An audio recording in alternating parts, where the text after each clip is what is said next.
What's going on, everyone? Welcome to Cartoon Season. I'm Tyler, and as always, this is where we get to talk about some animation.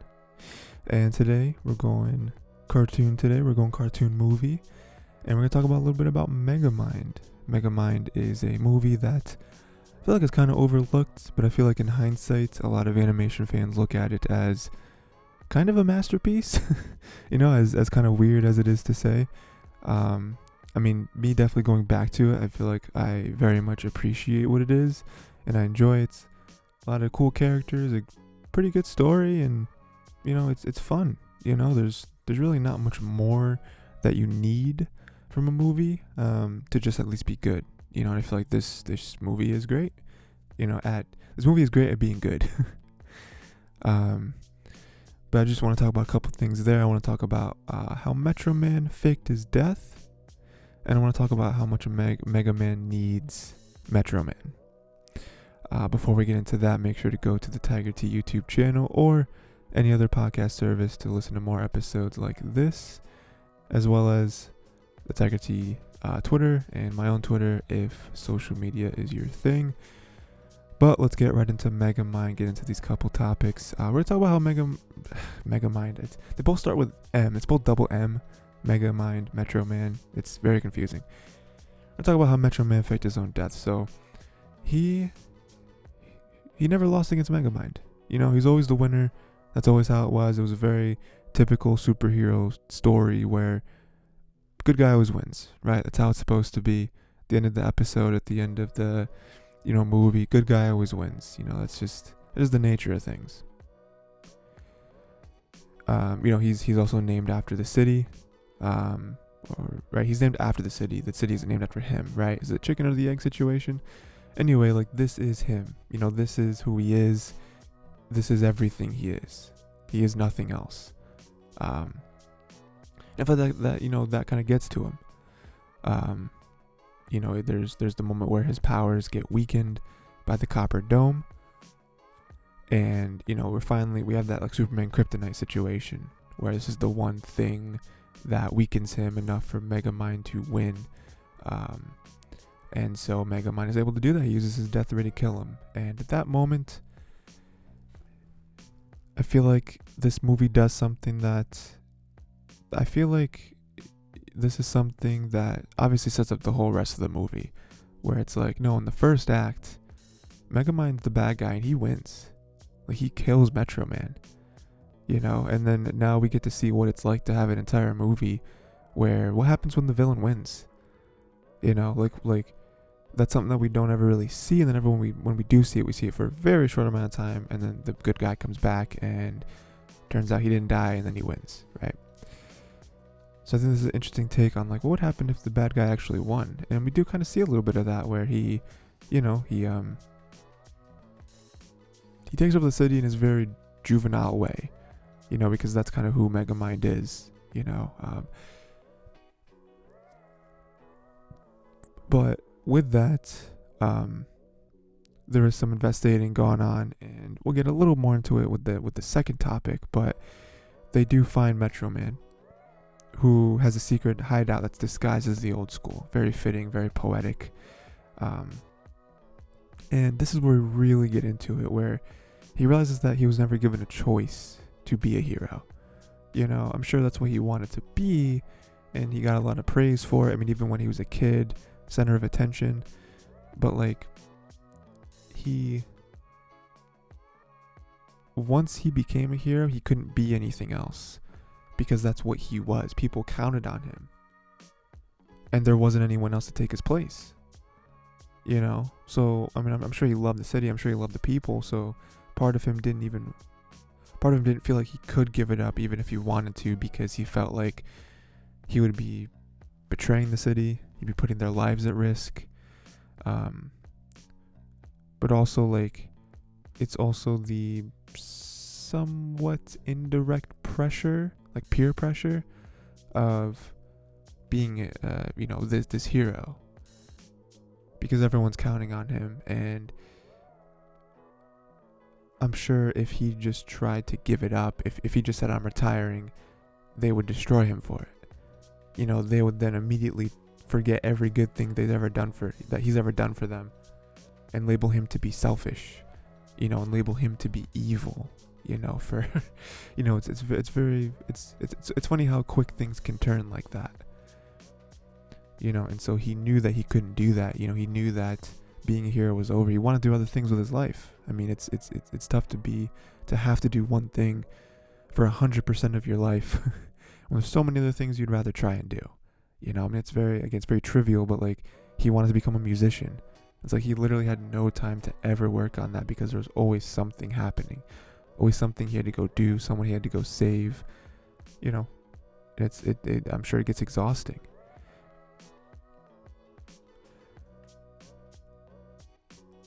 And so, like, with all those like little nuggets of life lessons, mixed in with his arc,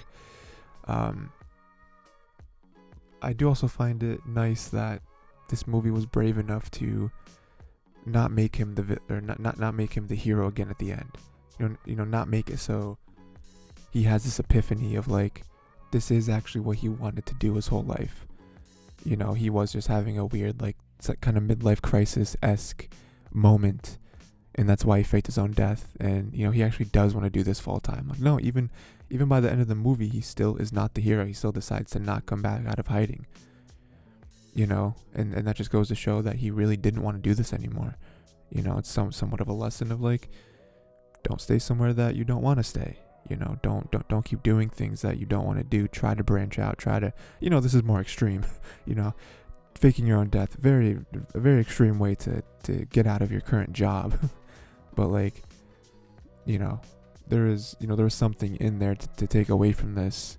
And again, it was a lot easier for him, especially in the end, for him to trust Megamind after everything he's done, and him to have a replacement. I'm sure that makes it easier for him on his own conscience. Even then, again, I do really like them going this route of, they kill the hero, which is crazy, and then we see that the hero faked his own death because he doesn't want to be a hero anymore. Crazy. And then for them to not make him the hero again at the end. That's just three things that I feel like other films would be too scared to do, but this one does all three of them. And the other thing I wanted to talk about is how Megamind needs Metro Man. He needs him. So Megamind realized that there's one thing that he is good at, and that was being bad, through the help of Metro Man. So his whole life he wanted to be noticed. He wanted to be praised. I don't know. I think more than anything, he just wanted to be part of the group. And so that caused him to want to stand out so that people would look to him. But it never really happened. And then through all of his attempts and failures, he realized that he is good at being bad, and he is good at being the opposite of Metro Man. And we go back to the fact that he never won a bout against Metro Man. He never did. There was like an eternal back and forth between them. And it was something that, like, in the moment, again, it's a very superhero thing. It's a very, like, that's always what happens, right? The good guy always wins, but the bad guy never loses enough to never make a comeback.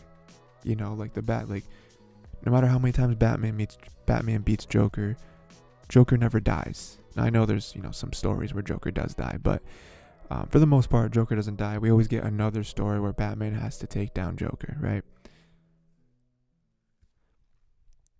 But in this instance, where Metro Man dies, Mega Man, that's another thing too. I keep Metro Man and Megamind gives you Mega Man. Where now Megamind has everything he could ever want. This is the moment in the movie where you're supposed to feel great for him because he's finally won. He has good ideas, but he never quite executes them perfectly. And then he wins. He has everything. And you're about probably like a third of the way through the movie, and you're like, what is this movie going to be about? Like, he won, But very quickly you realize that, it's him getting bored. where he realized that he loved the struggle. He loved the act of going to work every day and having to come up with this new plan to beat Metro Man and losing, and then going back and it's almost like they were sparring in his mind. He loved to spar, but he never really wanted either of them to win, because Metro Man winning would be Megamind probably dying, right? And then Megamind winning, well, we see what that looks like. That's we see Metro Man dying, and now he doesn't like it. And now, everything is too easy for him because there's no one to oppose him. Like, the most that can oppose him is, like, law enforcement, but they don't have anything on him. Like, he's super smart. He can build, from what you've seen, death rays. So it's like, what does it matter? Now he just sits back and he has all this money and land. But, like, what's the point of it all? It's okay to not be super challenging all the time. But I feel like there is something in that where you want to feel like you're accomplishing things in life. And if everything is too easy, then you get bored. And, you don't want to necessarily have everything stripped away from you to feel the rush again. But when you spend your whole life like that and you finally win, I could definitely see how you'd be at a loss for words, a loss for thoughts. And that's what happens to Megamind. So much so that he tries to create a new hero. He wants to create a new Metro Man, someone that he can spar with, someone that can defy him. It's almost like steel sharpens steel. You know what I mean? Like, I guess his biggest fear was being complacent. When it comes down to it. And it almost goes back to me saying that he wants to be part of the group. Like, him with Metro Man, like, he's part of something. When he wins and Metro Man is gone, he just goes back to being alone. And yes, he does have his friend. I don't know what his friend's name is. I think his friend's name is just Fish or something. But, like, he was, like, his life has no purpose at that point.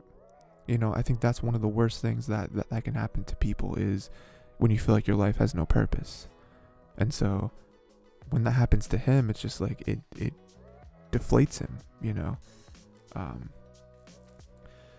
so much so to him want to create a new hero, but it doesn't really work out, because the hero kind of turns into a villain. Yeah, not great, but at the end of the day, all's well that ends well, because while he didn't become a new supervillain to another superhero, he himself becomes a hero. And he himself has this new dynamic where he can help people and be a part of something. And yes, selfishly he gets that praise, but he found this new path. It's not necessarily that he was always good at being bad. He was good, he was just doing it the wrong way.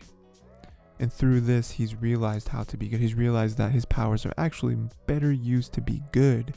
They're stronger. They're more impactful. And it's kind of funny.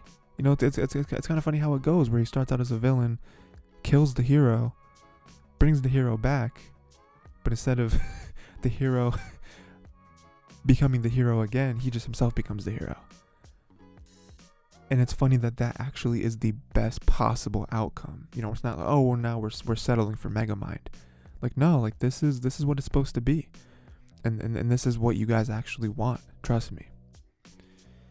And, at the end of the day, maybe he didn't really need Metro Man. He just needed to realize that he wasn't destined to be the bad guy. I think super early on in his life, he couldn't be Metro Man, and Metro Man just stole the spotlight. So, in his mind, Metro Man was the good guy. So if I can't be if I can't be Metro Man, then I must be the bad guy. And so I'm just gonna do that. So that's also another interesting kind of aspect of the film too, is that it kind of plays with destiny. It's just like, you don't,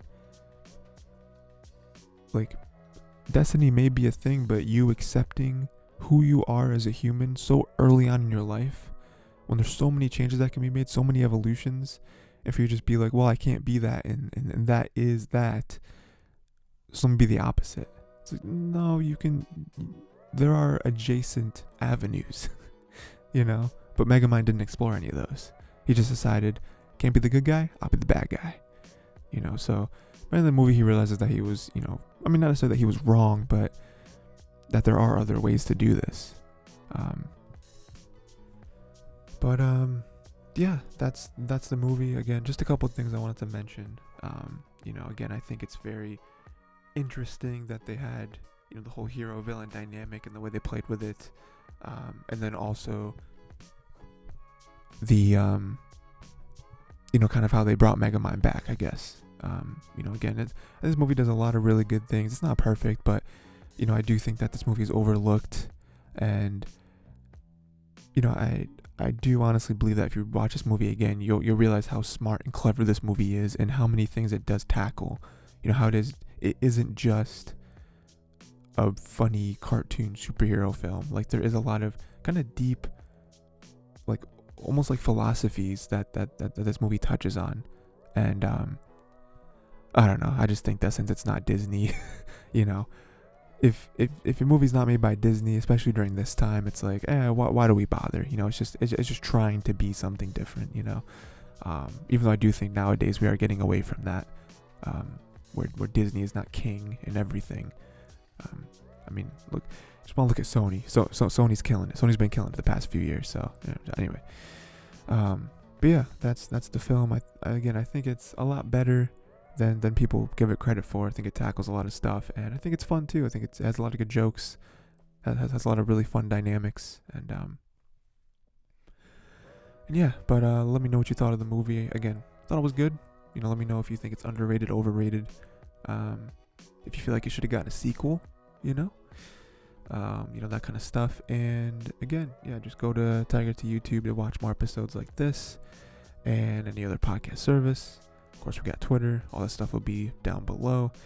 And yeah, until next time, let me know what other movies, shows, etc. you want to see on here.